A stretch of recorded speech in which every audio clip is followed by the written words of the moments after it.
ಮಕರ ಲಗ್ನ ಮಕರ ರಾಶಿಯ ಮಹನೀಯರೆಲ್ಲರಿಗೂ ನಮಸ್ಕಾರ. ಐ ಹೋಪ್ ನೀವೆಲ್ಲ ಚೆನ್ನಾಗಿದ್ದೀರಾ. ನಾನು ಕೂಡ ಚೆನ್ನಾಗಿದ್ದೀನಿ.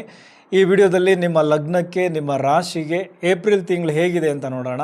ಸೊ ರಾಶಿ ಭವಿಷ್ಯ ನೋಡಬೇಕಾದ್ರೆ ಗ್ರಹಗಳ ಪ್ಲೇಸ್ಮೆಂಟ್ ಬಹಳ ಮುಖ್ಯ. ಪ್ರಮುಖವಾಗಿ 4 ಗ್ರಹಗಳ ಮೂಮೆಂಟ್ ನಿಮ್ಮ ಬದುಕಿನಲ್ಲೂ ಕೂಡ ಸಾಕಷ್ಟು ಬದಲಾವಣೆಗಳನ್ನು ತರ್ತಾ ಇದೆ. ಹಾಗೆ ಸಾಕಷ್ಟು ಎಚ್ಚರಿಕೆಗಳನ್ನು ನೀವು ತೆಗೆದುಕೊಳ್ಳಬೇಕಾದಂತಹ ಪರಿಸ್ಥಿತಿಗಳು ಕೂಡ ಇದೆ. ಅದನ್ನೆಲ್ಲ ಲೆಕ್ಕಾಚಾರ ಹಾಕಿ ನೋಡೋಣ. ಮೊದಲನೇದಾಗಿ ಕುಂಭರಾಶಿಯಿಂದ ಮೀನರಾಶಿಗೆ ಏಪ್ರಿಲ್ 3ನೇ ತಾರೀಕು ಕುಜನ ಸಂಚಾರ ಆಗುತ್ತೆ. ಇನ್ನು 11ನೇ ತಾರೀಕು ಕುಂಭರಾಶಿಯಿಂದ ಮೀನರಾಶಿಗೆ ಬುಧನ ಸಂಚಾರ. ಮೀನರಾಶಿ ಬುಧನಿಗೆ ನೀಚ ಸ್ಥಾನ. ಇನ್ನು ಮೀನರಾಶಿಯಲ್ಲಿ ಇದ್ದಂತಹ ಸೂರ್ಯ 15ನೇ ತಾರೀಕು ಮೇಷರಾಶಿಗೆ ಎಂಟ್ರಿಯನ್ನು ಪಡೀತಾರೆ. ಮೇಷರಾಶಿ ರವಿಗೆ ಉಚ್ಚ ಸ್ಥಾನ. ಇನ್ನು ಮೇಷರಾಶಿಯಲ್ಲಿ ಶುಕ್ರನ ಸಂಚಾರ ಆಗ್ತಾ ಇರುತ್ತೆ. ಅಂದರೆ ಮಾರ್ಚ್ ಎಂಡಲ್ಲೇ ಶುಕ್ರ ಮೇಷರಾಶಿಗೆ ಎಂಟ್ರಿಯನ್ನು ಪಡೆದುಕೊಂಡು ಏಪ್ರಿಲ್ 20ನೇ ತಾರೀಕು ಮತ್ತೆ ತಮ್ಮ ಸ್ವಂತ ಮನೆಗೆ ಸಂಚಾರವನ್ನು ಮಾಡ್ತಾರೆ, ವೃಷಭಕ್ಕೆ ಎಂಟ್ರಿ ಕೊಡ್ತಾರೆ. ಇನ್ನು ನಿಮ್ಮ 2ನೇ ಮನೆಯಲ್ಲಿ ರಾಹುವಿನ ಸಂಚಾರ ತುಂಬ ದಿನದಿಂದ ಆಗ್ತಾ ಇದೆ. ಅದೇ ರೀತಿ ನಿಮ್ಮ 3ನೇ ಮನೆ ಅಂದರೆ ಮೀನರಾಶಿಯಲ್ಲಿ ಶನಿಯ ಸಂಚಾರ ಆಗ್ತಾ ಇದೆ. ನಿಮ್ಮ 6ನೇ ಮನೆ ಗುರು ನೇರ ಸಂಚಾರವನ್ನು ಶುರು ಮಾಡಿದ್ದಾರೆ. ನಿಮ್ಮ 8ಮ ಸ್ಥಾನದಲ್ಲಿ ಕೇತುವಿನ ಸಂಚಾರ ಆಗ್ತಾ ಇದೆ.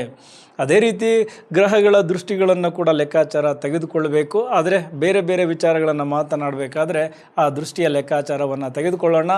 ಈಗ ಮೊದಲನೇದಾಗಿ ಹಣಕಾಸು ಮತ್ತು ವ್ಯಾಪಾರದ ವಿಚಾರ. ಎಸ್, ಹಣಕಾಸು ಅಂದಾಗ ಧನಸ್ಥಾನ ಬಹಳ ಮುಖ್ಯ ಆಗುತ್ತೆ. ಅದೇ ರೀತಿ 6ನೇ ಮನೆ ಭಾಗ್ಯಸ್ಥಾನ, ಲಾಭಸ್ಥಾನ ಎಲ್ಲ ಮುಖ್ಯ ಆಗುತ್ತೆ. ಈಗ ನಿಮ್ಮ ಧನಸ್ಥಾನದಲ್ಲಿ ರಾಹು ತುಂಬ ದಿನದಿಂದ ಕುಂತ್ಕೊಂಡಿರೋದ್ರಿಂದ ನಿಮಗೆ ಆವಾಗವಾಗ ಒಂದಷ್ಟು ಹಣವನ್ನು ತಂದು ಕೊಡ್ತಾ ಇದ್ದಾರೆ. ನೀವು ಎಕ್ಸ್ಪೆಕ್ಟೇ ಮಾಡಿರಲ್ಲ, ಒಂದು ದೊಡ್ಡ ಮಟ್ಟದ ಹಣ ಬಂದು ಹೋಗಿರುತ್ತೆ ಈಗ ಆಲ್ರೆಡಿ. ಅದೇ ರೀತಿ ಏಪ್ರಿಲಲ್ಲೂ ಅದಕ್ಕೊಂದು ಚಾನ್ಸಸ್ ಇದೆ.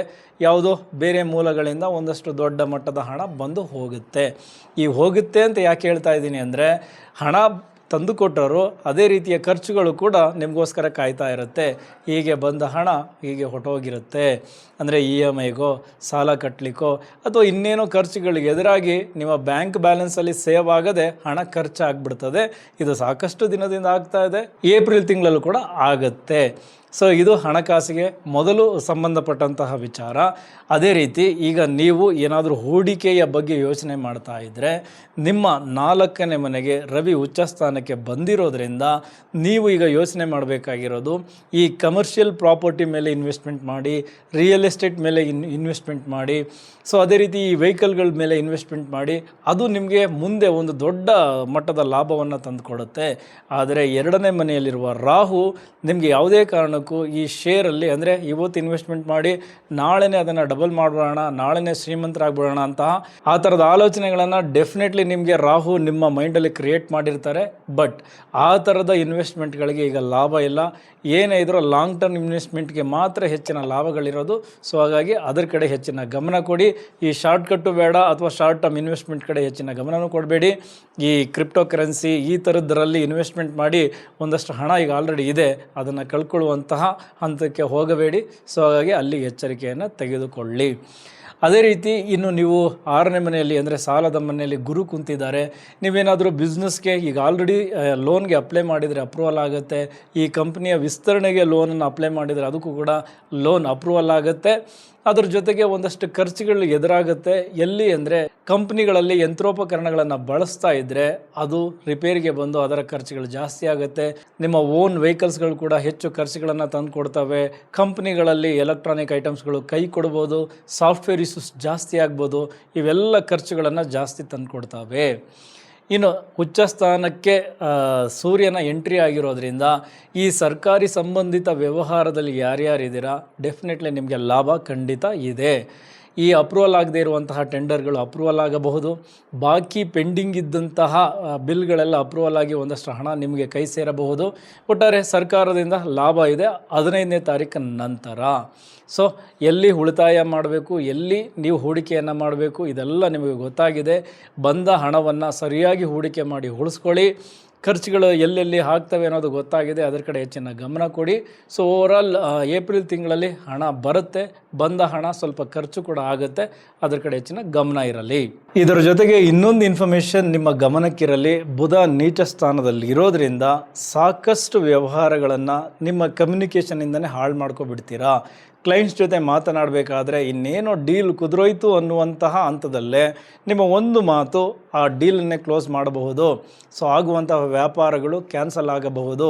ಸೊ ಈ ಥರದ್ದೆಲ್ಲ ಕ್ರಿಯೇಟ್ ಆಗುತ್ತೆ ನೀಚ ಬುಧನಿಂದ.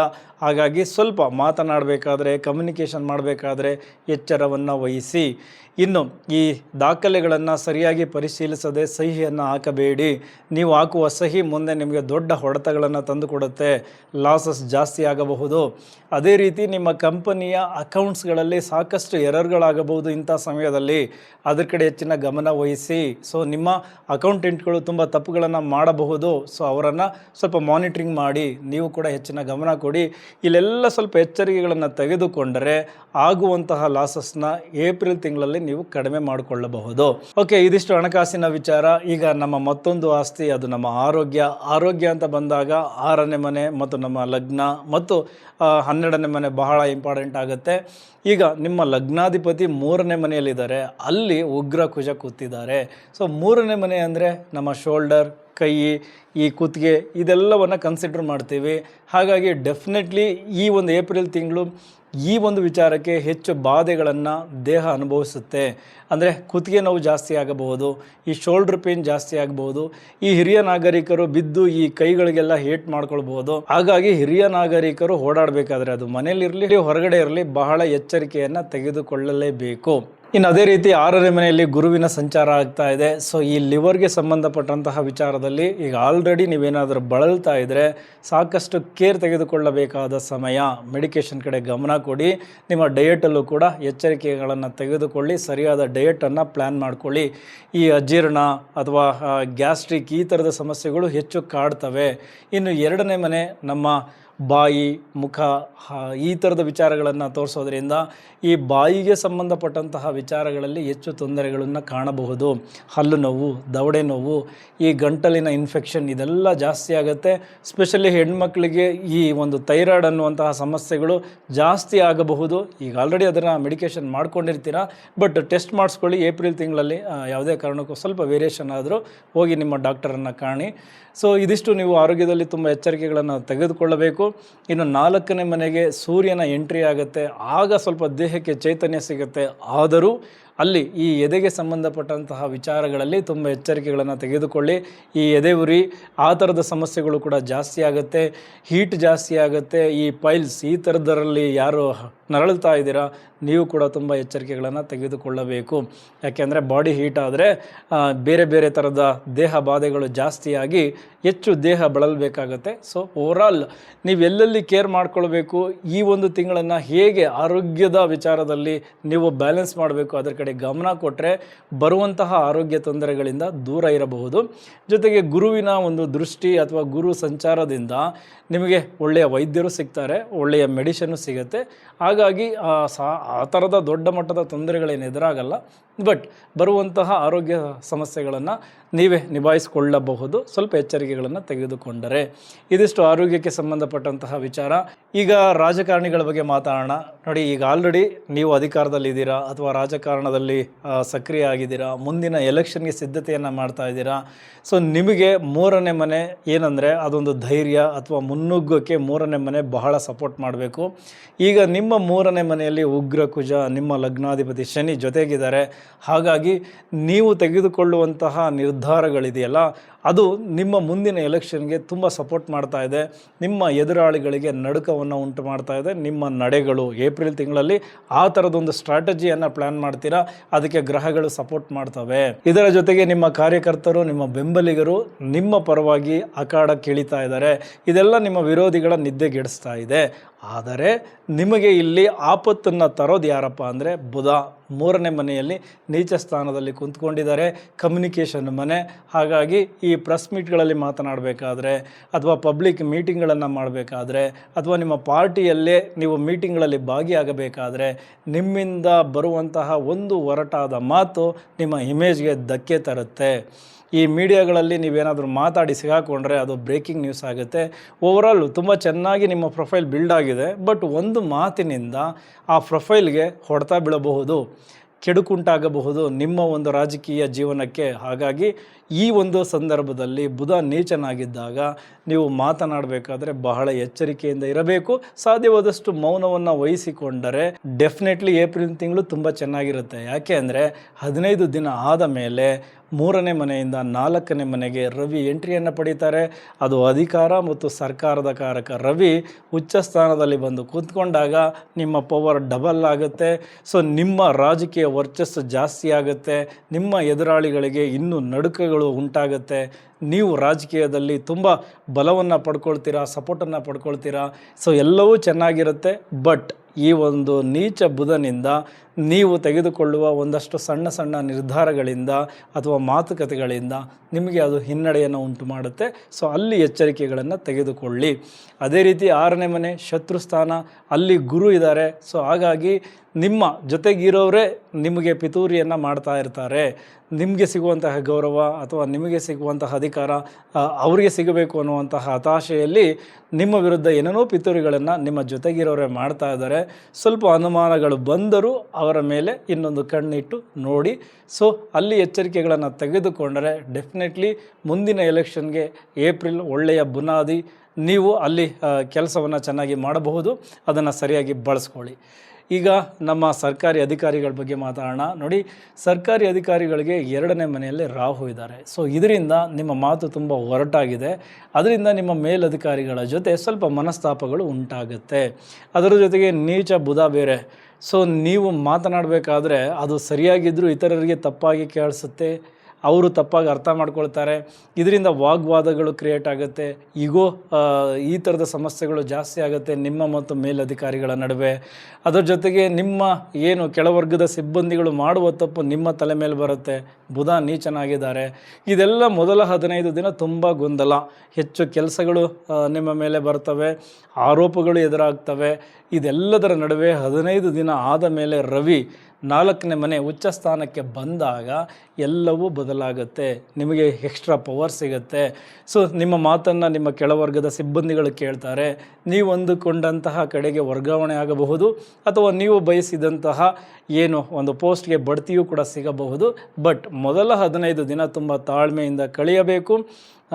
ತುಂಬ ಏನೋ ಓವರಾಗಿ ಮಾತಾಡೋದು, ಒರಟಾಗಿ ಮಾತಾಡೋದು, ನಿಮ್ಮ ಇಮೇಜ್ಗೆ ನೀವೇ ಡ್ಯಾಮೇಜ್ ಮಾಡ್ಕೊಳ್ಳೋ ಥರ ಮಾಡ್ಕೊಳ್ಳೋಕೆ ಹೋಗ್ಬೇಡಿ. 15 ದಿನ ತುಂಬ ಶಾಂತವಾಗಿ ಕಳೀರಿ. ನಂತರದ 15 ದಿನ ನಿಮ್ಮ ಪರವಾಗಿರುತ್ತೆ, ಎಲ್ಲ ಒಳ್ಳೆಯದಾಗತ್ತೆ.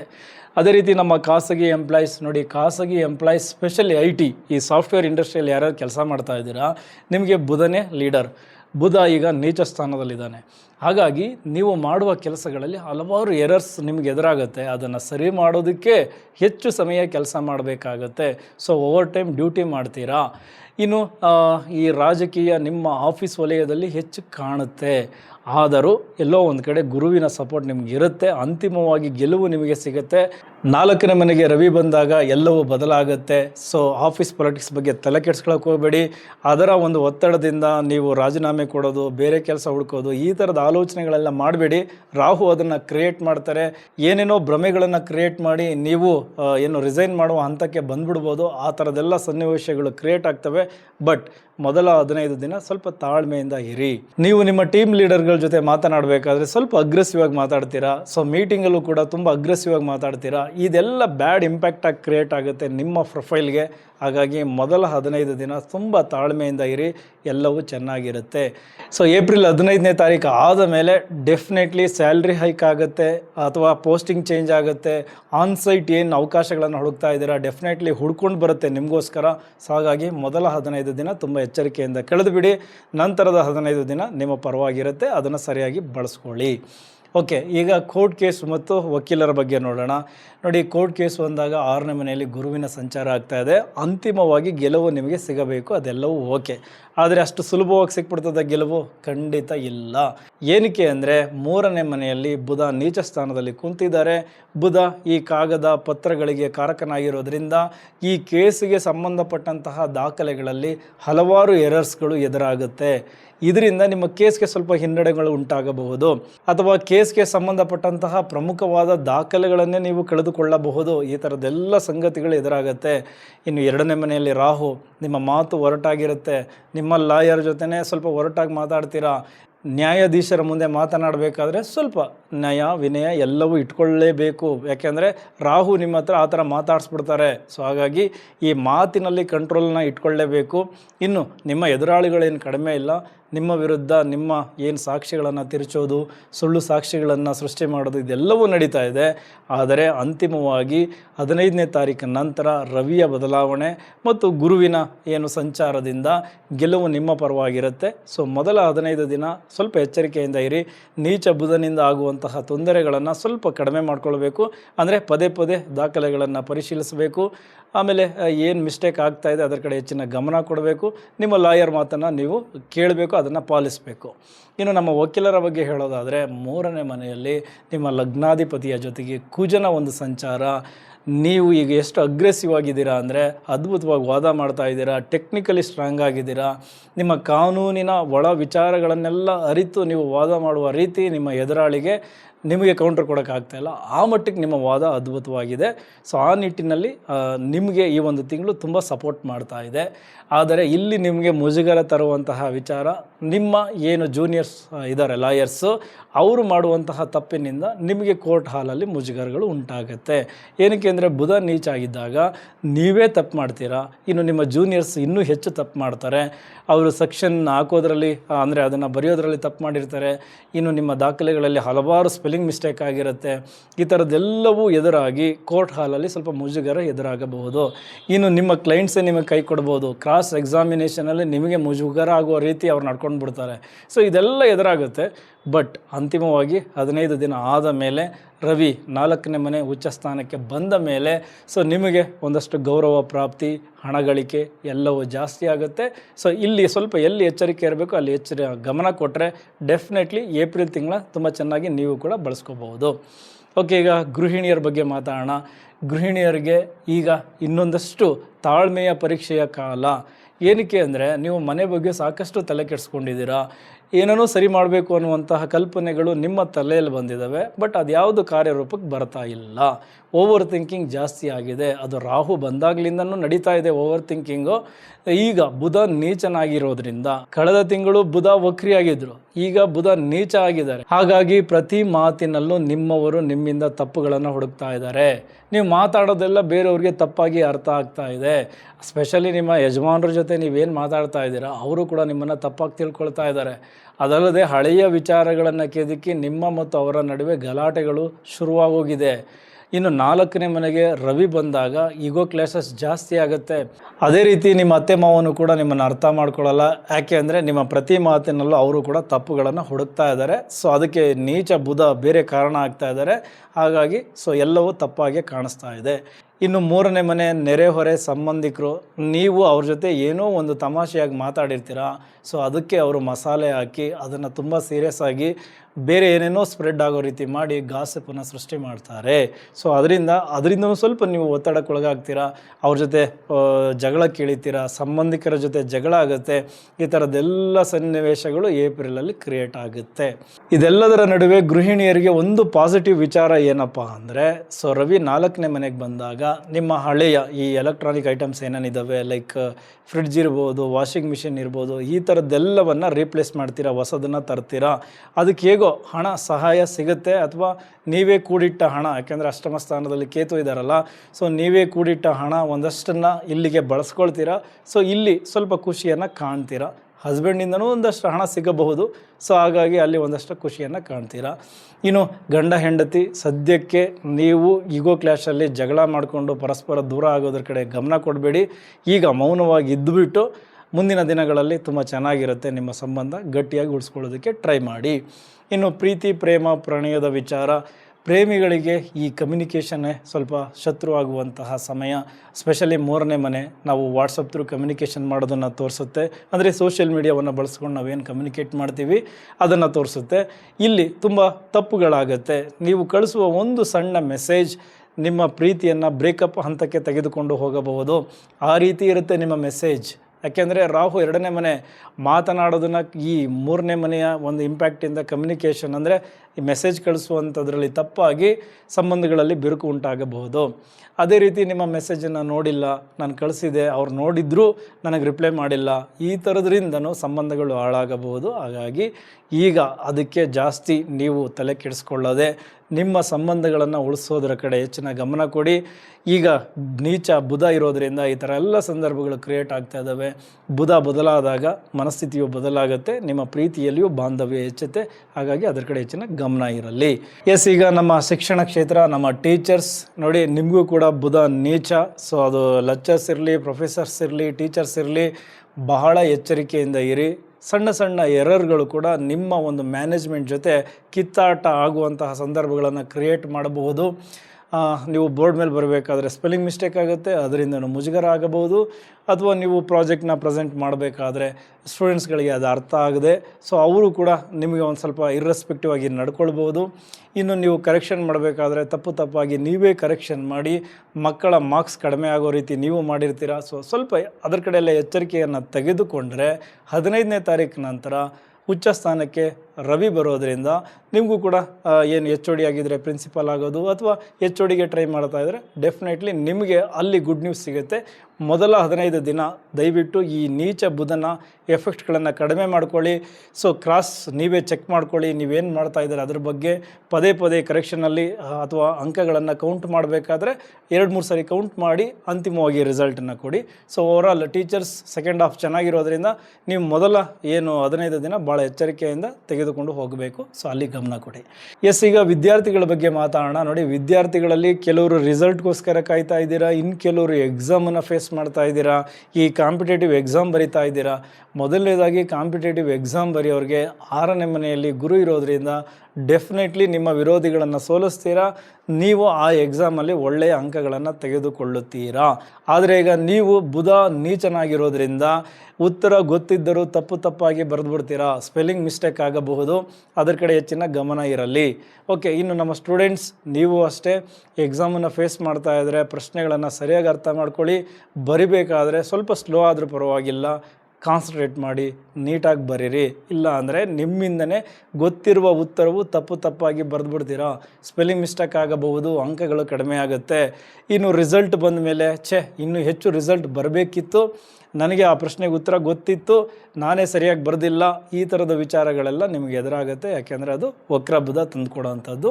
ಇನ್ನು ಮುಂದಿನ ಅಕಾಡೆಮಿಕ್ ಇಯರಲ್ಲಿ ತುಂಬ ಚೆನ್ನಾಗಿರಲಿ ನಿಮ್ಮ ಎಜುಕೇಷನ್ ಲೈಫ್ ಅಂತ ಹೇಳ್ತಾ ಈಗ ಮುಂದಿನ ವಿಚಾರಕ್ಕೆ ಹೋಗೋಣ. ಅದು ಕೃಷಿಯ ವಿಚಾರ. ಎಸ್, ರೈತರಿಗೆ ಮೂರನೇ ಮನೆ ಅಂದರೆ ಅದು ನೆರೆಹೊರೆ. ಸೊ ನಿಮ್ಮ ಅಕ್ಕಪಕ್ಕದ ಜಮೀನಿನವರ ಜೊತೆ ಖಂಡಿತ ಜಗಳ ಆಗುತ್ತೆ. ಅದರ ಜೊತೆಗೆ ನಿಮಗೆ ನಿಮ್ಮ ಏನು ಕೆಲಸಗಾರರು ಯಾರಿದ್ರು ಅವರೆಲ್ಲ ಕೈ ಕೊಡ್ತಾರೆ, ನಿಮ್ಮ ಯಂತ್ರೋಪಕರಣಗಳು ಕೂಡ ಕೈ ಕೊಡ್ತವೆ. ಬುಧ ನೀಚ ಆಗಿದ್ದಾರೆ, 3ನೇ ಮನೆಯಲ್ಲಿ ಉಗ್ರ ಕುಜ ಮತ್ತು ಶನಿ ಜೊತೆಯಾಗಿದ್ದಾರೆ, ನಿಮ್ಮ ಲಗ್ನಾಧಿಪತಿ. ಹಾಗಾಗಿ ಸಾಕಷ್ಟು ತೊಂದರೆಗಳು ಈ ಜಮೀನಿನ ವಿಚಾರಕ್ಕೆ ಸಂಬಂಧಪಟ್ಟಂತೆ ಎದುರಾಗುತ್ತೆ, ಖರ್ಚುಗಳು ಕೂಡ ಜಾಸ್ತಿ ಆಗುತ್ತೆ. ಯಾವಾಗ ರವಿ 15ನೇ ತಾರೀಕು 4ನೇ ಮನೆಗೆ ಬರ್ತಾರೋ ಆಗ ನಿಮಗೆ ಸ್ವಲ್ಪ ಬೆನಿಫಿಟ್ಸ್ಗಳು ಜಾಸ್ತಿ ಆಗುತ್ತೆ. ಸರ್ಕಾರದಿಂದ ಸ್ವಲ್ಪ ಲಾಭಗಳು ಕೂಡ ನಿಮಗೆ ಎದುರಾಗಬಹುದು. ಬುಧ ನೀಚ ಆಗಿರೋದ್ರಿಂದ ನೀವು ಏನು ಕೃಷಿಗೆ ಸಂಬಂಧಪಟ್ಟಂತಹ ಯಂತ್ರೋಪಕರಣಗಳನ್ನು ಖರೀದಿ ಮಾಡಬೇಕಾದ್ರೆ, ರಸಗೊಬ್ಬರಗಳನ್ನು ಖರೀದಿ ಮಾಡಬೇಕಾದ್ರೆ ಸ್ವಲ್ಪ ನಿಮಗೆ ಕ್ವಾಲಿಟಿ ಇರುವಂತಹ ಪ್ರಾಡಕ್ಟ್ಗಳು ಸಿಗದೇ ಇರಬಹುದು, ಮೋಸ ಹೋಗಬಹುದು. ಇದೆಲ್ಲವೂ ನೀಚ ಬುಧನಿಂದ ನಿಮ್ಗೆ ಆಗ್ತಾ ಇರೋದು. ಸೊ ಗಲಾಟೆಗಳು ಬೇಡ, ಈ ತಿಂಗಳನ್ನು ಸ್ವಲ್ಪ ಸಮಾಧಾನವಾಗಿ ಕಳೆದುಬಿಡಿ. ಮುಂದಿನ ತಿಂಗಳು ಡೆಫಿನೆಟ್ಲಿ ಚೆನ್ನಾಗಿರುತ್ತೆ. ಸೊ ಓವರಾಲ್ ಮಕರ ರಾಶಿಯವರಿಗೆ ಮಾತಿನಲ್ಲಿ ಸ್ವಲ್ಪ ಹೆಚ್ಚಿನ ಹಿಡಿತ ಇಟ್ಕೊಳ್ಬೇಕು, ಬರುವಂತಹ ಲಾಭಗಳನ್ನು ಸರಿಯಾಗಿ ಬಳಕೆ ಮಾಡಿಕೊಳ್ಬೇಕು. ಸೊ ಮೊದಲ 15 ದಿನ ತುಂಬ ಎಚ್ಚರಿಕೆಯಿಂದ ಕಳೀರಿ, ನಂತರದ 15 ದಿನ ಗ್ರಹಗಳು ಸಪೋರ್ಟ್ ಮಾಡ್ತವೆ, ಅದರಂತೆ ನಿಮ್ಮ ಬದುಕನ್ನು ಇನ್ನೊಂದು ಹಂತಕ್ಕೆ ತೆಗೆದುಕೊಂಡು ಹೋಗಿ. ಇಷ್ಟೊತ್ತು ಈ ವಿಡಿಯೋ ನೋಡೋದಕ್ಕೆ ಧನ್ಯವಾದಗಳು. ಮುಂದಿನ ವಿಡಿಯೋದಲ್ಲಿ ಮತ್ತೆ ಸಿಗ್ತೀನಿ. Thank you very much.